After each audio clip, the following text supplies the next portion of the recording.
Bonjour à tous et bienvenue sur ma chaîne, je suis ravie de vous retrouver aujourd'hui pour parler d'un sujet concernant les enfants et plus particulièrement la peur chez les enfants. Donc comment faire pour gérer la peur, qu'est-ce qui se passe dans leur petite tête, voilà, ce sont des questions auxquelles je vais essayer de répondre aujourd'hui pour tenter de vous aider à gérer ces peurs que votre enfant peut rencontrer. Alors déjà la première chose à savoir c'est qu'il ne faut jamais forcer un enfant à affronter sa peur s'il ne l'a pas décidé. Le fait d'affronter sa peur doit venir de lui. Il doit vraiment pouvoir ressentir le désir de l'affronter. Si ce n'est pas le cas, ça va faire en fait tout l'inverse et ça va renforcer la peur qu'il a. Donc c'est vraiment pas bien de faire ça. Il faut absolument pas le forcer. Il faut savoir que dépasser sa peur nécessite du temps, aussi bien chez les enfants que chez les adultes. Donc il faut vraiment leur permettre de leur laisser du temps devant eux, ne pas les forcer, ne pas les contraindre dès qu'on a décidé que voilà, il était temps qu'ils affrontent leur peur. Non, ça doit vraiment venir de l'enfant.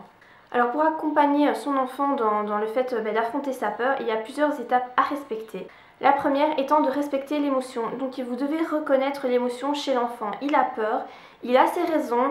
Pour vous c'est peut-être une peur irrationnelle, mais pour lui voilà, c'est une peur qui existe bel et bien. Donc voilà, s'il la ressent, voilà, il ne fait pas semblant, il la ressent réellement. Donc vous devez vraiment reconnaître cette émotion, reconnaître cette peur pour ce qu'elle est, parce que lui il la ressent telle qu'elle est. Alors la deuxième chose à faire c'est d'écouter son enfant, écouter sa peur. Voilà, il va peut-être vous dire j'ai peur du chien, voilà, mais il ne saura pas vraiment vous dire qu'est-ce qui lui fait peur chez le chien.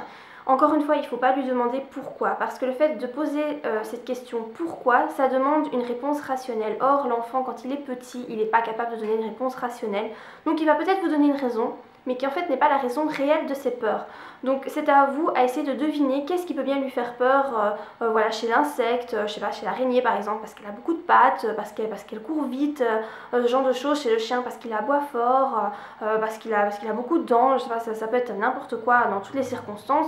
Pour la peur de l'eau aussi par exemple, parce que c'est froid ou parce que les vagues de la mer viennent sur lui.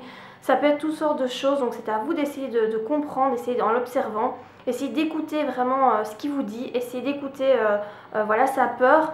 Il faut vraiment qu'il se sente écouté et compris dans son sentiment. La troisième chose à faire, c'est d'accepter et de comprendre sa peur. Donc lui dire je comprends que tu aies peur, ne pas le juger, voilà, vous dites simplement je comprends, j'ai entendu que tu avais peur, et voilà, à ce moment-là, il sait qu'il est compris, qu'il est entendu, lui ça le rassure, voilà, il sait voilà, que vous avez entendu sa peur, c'est une très bonne chose pour votre enfant. Alors ce que vous devez absolument pas faire, c'est essayer de résoudre sa peur.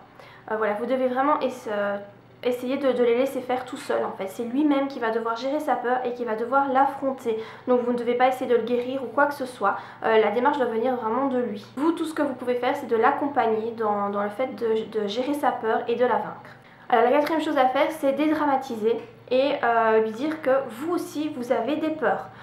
Voilà, qu'il sache que c'est pas quelque chose d'anormal, que tout le monde a peur et que même sa maman et son papa ont des peurs aussi. Donc vous pouvez dire moi aussi quand j'étais petit j'avais peur de telle chose, ou moi aussi j'ai peur de ça, j'ai peur de telle ou telle chose. Alors essayez de préférence de choisir de parler d'une peur que vous avez que lui n'a pas. Parce qu'à ce moment-là, il va se sentir plus fort que vous et donc ça va augmenter sa confiance en lui, parce qu'il va se dire voilà, ma maman elle a peur de ça, mais moi par contre je n'ai pas peur. Donc voilà, essayez de trouver vraiment une peur que lui n'a pas, et aussi pour éviter de renforcer ses propres peurs à lui s'il sait que vous aussi vous avez peur de la même chose que lui. La cinquième chose à faire, c'est de chercher ses ressources intérieures et extérieures. On a tous déjà eu des peurs qu'on a réussi à vaincre. Votre enfant aussi, il a certainement déjà eu peur de quelque chose, il a réussi à vaincre cette peur. Rappelez-lui ça. Rappelez-lui, par exemple, je prends encore l'exemple de l'eau, il avait peur d'aller se baigner, mais il l'a finalement fait et finalement il a trouvé ça très très chouette. Et bien rappelez-lui cet épisode-là, dites-lui, voilà, tu te souviens le jour où on était à la piscine, tu as vraiment très peur d'aller dans l'eau, mais finalement tu l'as fait et tu te souviens à quel point c'était chouette, à quel point tu t'es amusé. L'enfant va certainement se rappeler de ça, donc ça nécessite qu'il soit quand même déjà plus âgé. Hein. S'il a 1 an et demi, 2 ans, ça ne marchera pas, il faut qu'il ait quand même plus de 3 ans. Il va se rappeler et donc vous devez lui laisser vraiment quelques minutes pour qu'il se souvienne du sentiment qu'il a ressenti, de la façon dont il a réussi à gérer sa peur. Il va vraiment se remémorer, ça va lui faire du bien de savoir que oui, il a déjà eu peur et oui, il a réussi à affronter cette peur. La sixième chose à faire, c'est l'aider à libérer son énergie, parce que quand on a peur, on est tout contracté en général. Donc essayez de faire en sorte qu'il libère son énergie. Alors pour ça, vous pouvez faire plusieurs choses. Vous pouvez l'inviter à crier, à hurler, à chanter, ce genre de choses pour que vraiment il se libère, pour que vraiment il se détende.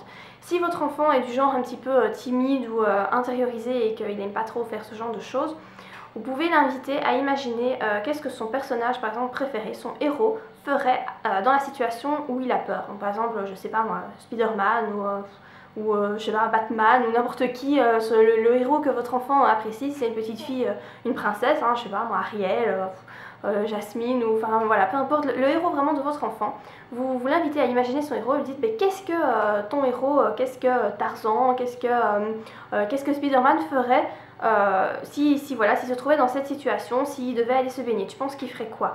Et donc évidemment l'enfant va certainement se dire bah lui il oserait le faire puisque c'est un héros, il ose tout faire. Et donc à ce moment-là, l'enfant va ressentir vraiment la confiance, va ressentir la force de son héros et vous devez lui dire aussi, tu vois cette force que ton héros a, et toi aussi tu l'as en toi. Et donc ça va lui permettre de prendre confiance en lui et d'essayer d'affronter cette peur. La septième chose à faire, c'est satisfaire le besoin d'information de son enfant. Savoir, voilà, il a peur de certaines choses, savoir est-ce qu'il a raison d'avoir peur, est-ce qu'effectivement il y a de quoi avoir peur, essayer de répondre à ces questionnements. Par exemple sur l'eau, s'il a peur parce que l'eau est froide, essayez de lui expliquer pourquoi l'eau est froide et donc essayez de lui démontrer qu'il n'y a pas vraiment à avoir peur parce que l'eau est froide. Mais pour faire ça, pour donner ces explications, il faut d'abord être passé par les étapes précédentes que je vous ai citées. Parce que si vous sautez les étapes précédentes, que vous n'écoutez pas son émotion, que vous ne l'acceptez pas, il ne vous écoutera tout simplement pas quand vous allez donner les informations dont il a besoin. Donc il faut vraiment d'abord passer par les étapes d'écoute, de compréhension, d'acceptation, de reconnaissance de l'émotion avant de pouvoir donner des explications. Et la dernière étape, enfin, c'est de faire élaborer différentes réponses possibles face à la peur. Donc par exemple demander à l'enfant, ne pas y aller franchement, mais exemple s'il a peur de l'eau, au lieu d'y aller directement, dites-lui et si tu mettais tes petits pieds simplement dans l'eau, est-ce que tu crois que tu aurais moins peur? Il va réfléchir, il va peut-être vous dire oui ou peut-être vous dire non. Si vous dites oui, vous essayez et vous voyez ce qui se passe. Ou vous l'invitez lui-même à lui demander qu'est-ce qui te ferait moins peur? Qu'est-ce qu'on pourrait faire pour que tu aies moins peur? Donc il va peut-être de lui-même vous dire voilà, peut-être que, exemple, si je touche l'eau avec mon doigt, j'aurais moins peur, ce genre de choses. Mais il faut vraiment que ça vienne de lui, que vous devez en fait créer un désir chez lui, l'envie d'affronter sa peur. Parce que s'il n'a pas vraiment cette envie, mais qu'il veut le faire pour vous faire plaisir, ça va pas marcher parce qu'il va avoir l'impression d'être sous la contrainte, parce qu'il le fait pour vous et pas pour lui-même. Donc ça, c'est pas une bonne chose. Il faut vraiment que vous arriviez à lui donner envie d'affronter cette peur.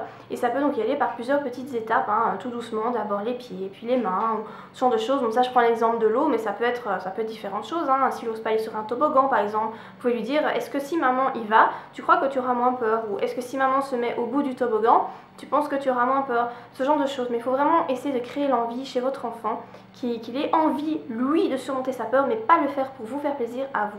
Voilà, donc je pense que j'ai fait un petit peu le tour par rapport à la peur, à comment gérer la peur, comment vous pouvez aider votre enfant à surmonter ses peurs. Voilà, si vous avez des questions, n'hésitez pas à les laisser en commentaire. Moi j'espère en tout cas que cette vidéo vous a plu, qu'elle vous aura été utile et je vous dis à très bientôt pour de prochaines vidéos. Bye!